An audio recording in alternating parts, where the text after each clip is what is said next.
This video is sponsored by Tools for Gents. Did I say for real gents?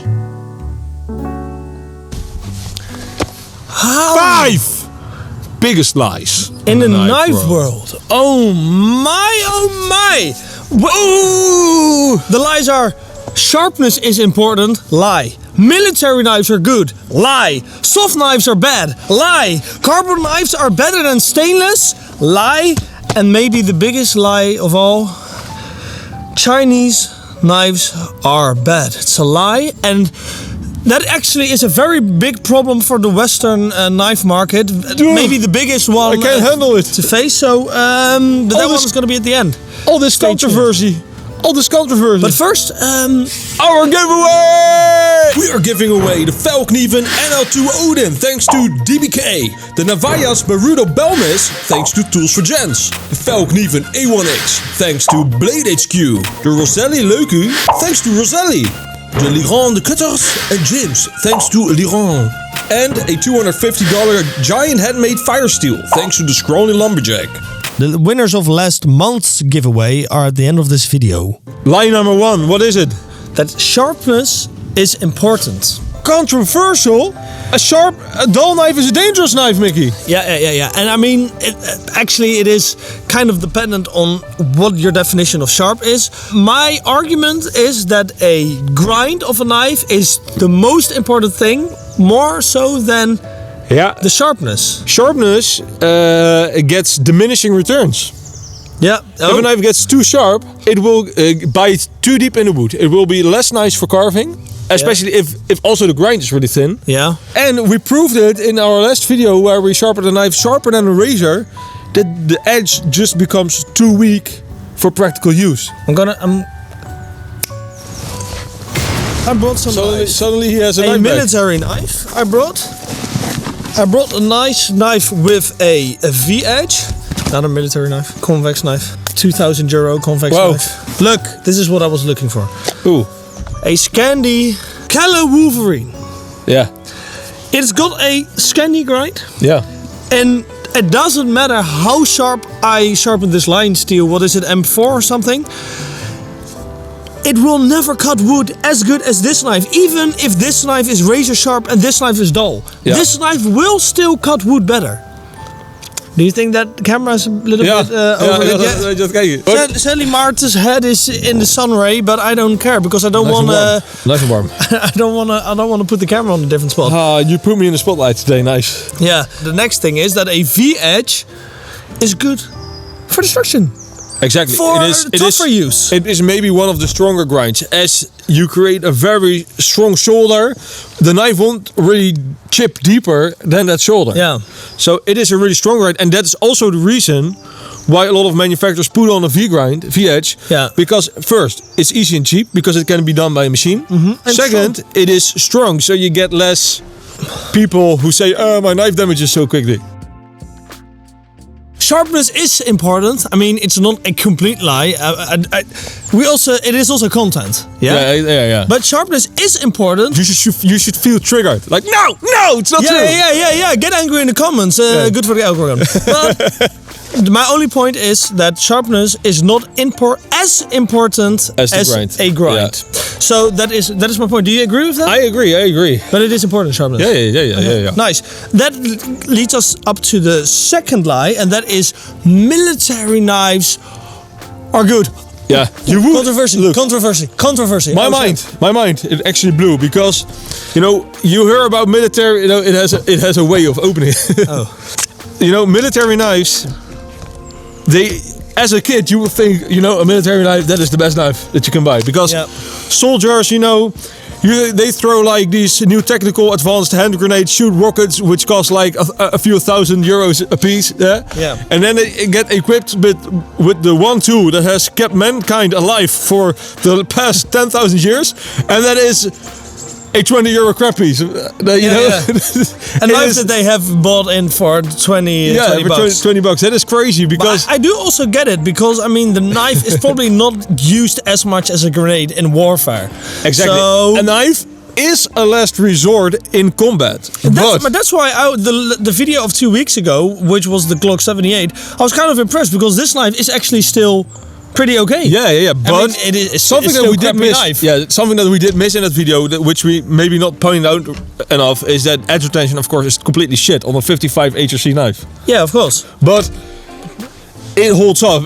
You can't throw shit at it, and that's important for a soldier, I think. The main cause that a military knife is not as good as a knife that is designed for bushcraft or whatever, or for a specific task, is that a military knife is designed for combat. Yeah. And to be honest, combat knives are pretty shitty for bushcrafting tasks because they are designed for a different purpose, which we don't endorse. That leads me to the question that I want to ask our viewers who have military experience, is because my personal opinion is, I'm just questioning, can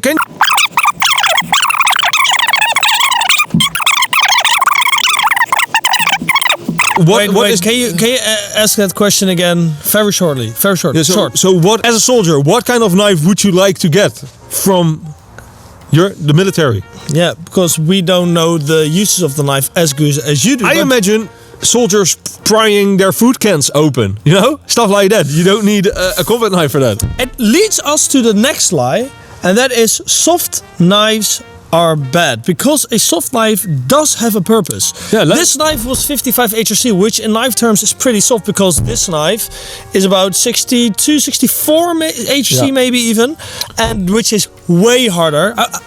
I'm getting the sense that you want to say something. Maybe I should give you the freedom to do so. It's just, if you have been following this channel, you might have noticed that Mikkie and I are suckers for edge retention. Yeah. And edge retention most of the times goes hand in hand with high hardness. Yeah. So most of the time it goes hand in hand with brittleness. Exactly. So in general, a harder knife has better edge retention but is more brittle. A softer knife can take more shit but doesn't hold an edge. So it's designed for maybe a different purpose. Yeah, and that's where a military knife comes in again. And because unless it's so soft that it just breaks if you step on it. If you're in a nasty situation where you have to use it as a prying tool, you better want your knife to bend instead of break. Yeah. And that's where the soft knife comes in. It bends. It is more. It's tougher. And that is where also Essie comes. It pops up in my mind. Essie is a brand that we have shitted on them. Yeah. Because the main reason for that is their knives are 57 HRC 1095. Yeah. It's soft, but somehow the brand got big in the outdoor community. So, and we talked to Essie, which are really, really amazing people, because very kind, especially after the shit we threw them. But they also didn't understand why the SE4 and SE5 and stuff was adopted by the outdoor community, as it was definitely not designed for that. It was designed to pry your way out of a car or a nasty situation or a plane crash. It was not designed for making fires and whittling wood. Yeah, it's proper with an edge. A very important point that I do want to make is destruction of knives. You see us do it. All of a sudden we're getting having followed. to cope with sunlight. Normally we're struggling against rain. Now it's sunlight.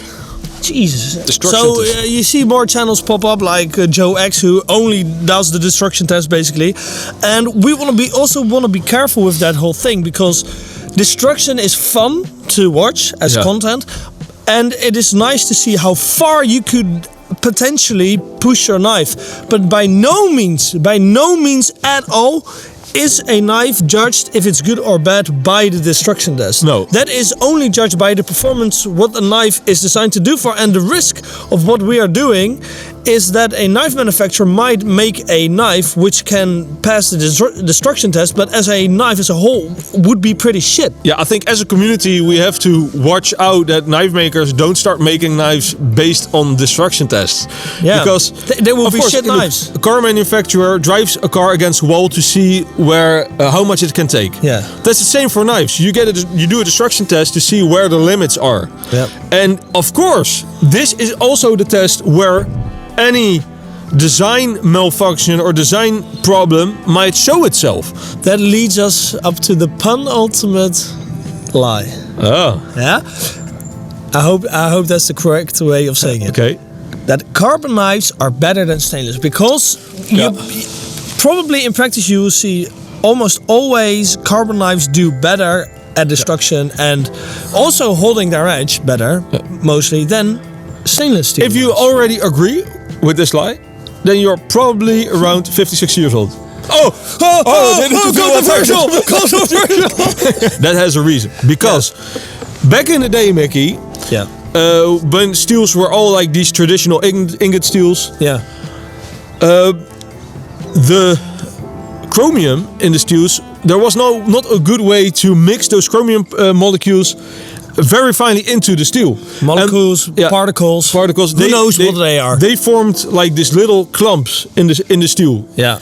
And those little clumps were brittle. So if you would, hack or slash with a stainless steel knife, it would chip much easier than a traditional carbon steel knife. Yeah, like the only good point on the positive point on a stainless steel knife was actually that it would not rust. Yeah. That was the only reason that you would buy a stainless and not for any performance benefits. However, now it's 2023 and we have talked about this in past videos, and that is that a stainless knife now is much better than it used to be. So now you can actually buy a good, very sturdy stainless steel knife, which will outperform a lot of carbon knives. The best steel on this table in terms of edge retention here is a stainless steel knife, Kauri X. Nice. And, it is brittle. It is brittle, but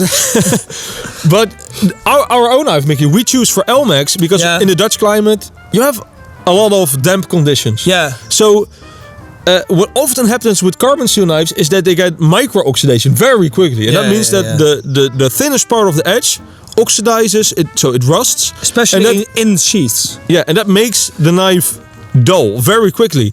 So a stainless steel knife, in our climate, keeps an edge longer most of the time than a carbon steel knife. And we saw the video of Joe X and we were amazed how far you could push that knife before breaking, and that is way more. I was already surprised with our own test. We are very happy with that. So if you look at stainless steel knives from not only our brand but other brands as well, it is nice. If you look at, however, if there is still a difference, if you look at Mora knives, I would still say, hey, go for the carbon one, because I don't. If it rusts, it's cheap to replace as well. If you want a good stainless steel, you're gonna pay for that. But you're gonna pay for that. If you want the cheaper, better steel, you're gonna, for the price, probably carbon is gonna be better most of the time. And carbon will, in general, still be the more easy steel to sharpen.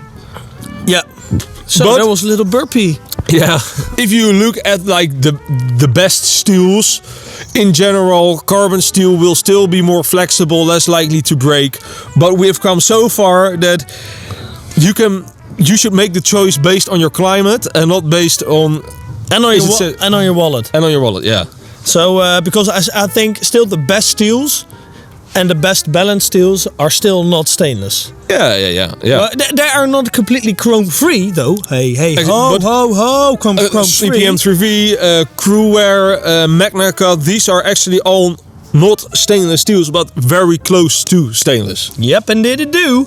And then we come to the last point, which I cannot think of a bridge to go there, but I will say, carbon steel knives, a stainless steel knife. They are also made in China. Oh my god, speaking about China, Chinese knives are bad. And that might be very often, that might be the case. Yeah. However, now a lot of Chinese knife manufacturers are actually making good knives, like We Knives. We Knives, Civivi, we have Real Steel. I would say for those manufacturers, it is actually really bad that China had got that name of, mass production, cheap production. Yeah. So a lot of these AliExpress knives, they're just cheap, often D2. Also gave D2 maybe the bad name that it has today. Yeah. Because these are often really cheap, really bad heat treatment. But then we tried out a D2 knife, a Chinese D2 knife a few weeks ago. We tried to destroy it, and actually it was really good. It was actually really good. And that brings us to our next point. The fact that China is understanding the market so much better than the Western knife world. Yeah. Is gonna form a big problem, because I think that the Western knife world has become lazy because they have been on top in terms of quality, and China was so bad.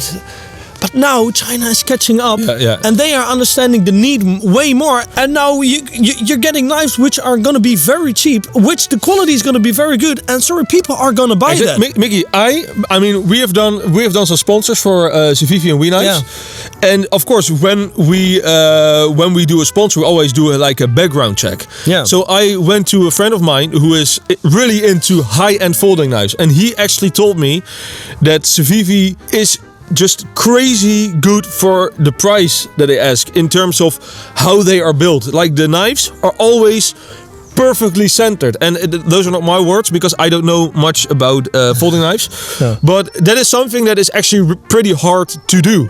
Yeah. And they just do it in like these $40, $50, $60 knives, which is it's pretty crazy. And I get everybody's principles, and the moral is, you don't want to support China too much because I get it, and I also to a certain extent I really do agree with that. But I'm not gonna boycott something if it is just factually better than a lot of the knives. No. I'm not gonna boycott a whole country. No. You know what? This is also something that I see a lot of these comments, I'm not supporting Chinese regime, stuff like that. Yeah. And we also do not support that. No. But the thing is, not supporting a Chinese regime is different than boycotting a hardworking Chinese company that is trying to make a living. Yeah. I mean, nobody ever said We Knives or Civivi is, supporting a Chinese regime. These are just hardworking people, and we as Dutch Research Knives, we are not here to force an opinion onto you. No, but I am kind of doing that now. But the thing is, we test knives. Whether it doesn't matter which country they are, we test knives based on facts. If they are good, they are good. If they are bad, they are bad. And you choose if you want to buy from that company or not. Yeah. That's not our duty. We don't promote you to buy a knife from a specific country because we don't care. We review them. Yeah, exactly. And if a knife is good from China, a knife is good from China, and you do with that information what you want. And if that is starting to get better than certain other knife companies in the Western world, I mean, they are competing with Mora. They are competing in their price range and are getting better. And Mikkie, and that's the same thing the other way around because, in America, there's this whole thing going on that if it's made in the USA, it's good. Yeah. That's also not true. No. If it is made sadly. Yeah, sadly. But, it just depends. You have to know the brand, the knife, do your research because it's not just good because it has a certain name. That's why we test them for you. Rockin' dude! Ladies and gentlemen, please like and subscribe if you like the video. Otherwise, you should dislike. Nobody's going to see it anyway because YouTube wanted to disable that. Leave... On any of these points, leave your opinion down in the comments because we read them. Yeah, it's interesting to hear. I'm very curious what your opinion is on these lives. Yeah, maybe you unsubscribe because what we said. Oh my god, what a controversial video, isn't it, Martin? Yeah. See you later, dudes. Bye. Every Thursday 1 p.m. BDT, yo.